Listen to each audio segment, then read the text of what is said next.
Welcome back to Dark Corner Studios. My name is Aiden Wolf, and hey, you went and you got yourself a big old boot of money, and you're just dying to upgrade something in your studio. Good on ya. Hey. Step away from the microphone. Now, we're not that far off from Black Friday, which is depressing. I get it. But with that comes a lot of options for an upgrade. But what should you spend your money on? Well, lucky you. Here I am with the top 5 things to upgrade in your studio. And no, spoiler alert, your microphone is not number 1. This is Aiden Wolf. That's one of the hardest decisions to make when you want to start upgrading your gear.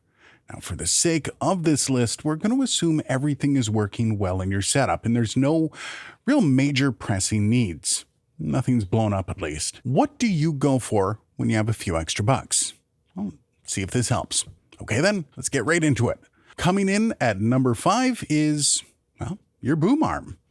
I get it. It's not the sexiest option, but still a great one. And yes, I know your newer mic arm is probably just fine, or perhaps it maybe sounds like death every time you move it. Either one. Or maybe you have one of those desktop stands that just seems to get in the way all the time. This upgrade can make a huge impact into the usability of your studio. And I think it's pretty obvious which one I'm going to recommend. It's the Rode PSA-1. Now, if you're unsure of why I'm recommending it, there is a video I did about it right up here. But just look at this thing. Wouldn't it be amazing to be able to just do this? Next up is number 4, which is cans or headphones, whichever you want. Now, if you're mixing or monitoring with cheap headphones or Beats or even earbuds, just stop doing it. Good monitoring headphones can be great for hearing all the right frequencies and getting as close to as true sound as possible. Also, monitoring your audio while recording, super important. Something that earbuds just can't quite deliver properly.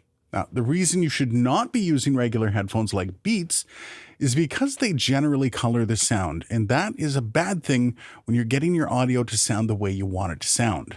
Now, the headphones you want are going to have a flat response, or at least flat enough, and they'll have a closed back on them. Now, you do not want them to bleed into your mic while you're recording, so make sure they fit nicely over your ears.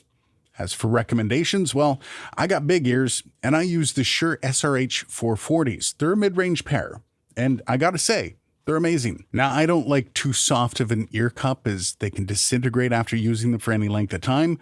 You don't have the problem with these, and I can't recommend them enough.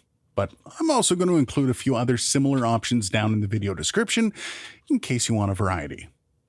Number 3 is pretty straightforward, but overlooked from time to time. It's your computer. Now, this is the brain of your setup, and while you could probably record audio onto a potato, upgrading that russet to a decent rig might be in order. Now, keep in mind one thing. You don't need a brutally powerful gaming rig to do this, just something that is stable and has a decent amount of RAM.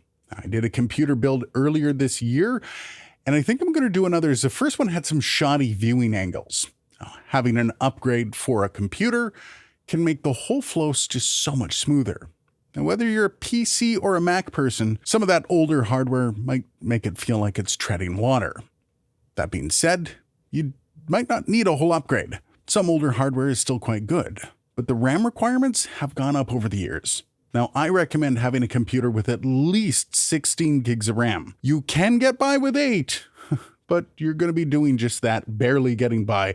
God help you if you have a Chrome tab open somewhere while you're recording. I should also point out, if you're doing any video editing, you're going to need a graphics card for just basic operation. Just figure out what you need, and if an upgrade is just putting lipstick on a pig, well, upgrade the whole thing altogether. Now, if you want a series on how to upgrade your computer, let me know down in the video description. Kind of considering it. Number 2, and now I already said that number 1 wasn't going to be your microphone, so I guess no surprise, it's at number 2.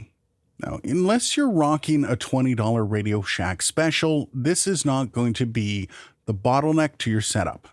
That being said, there's nothing more exciting than trying out your fresh new mic for the first time, unboxing it and smelling that fresh new mic smell.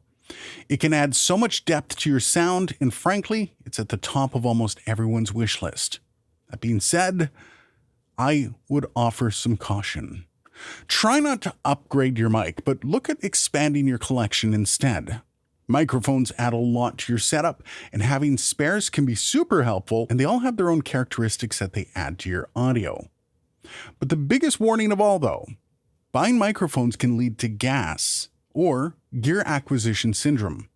It's not fatal, but if left unchecked, it might lead to divorce. I'll link a few good options down below. Honey, where are you going with that suitcase?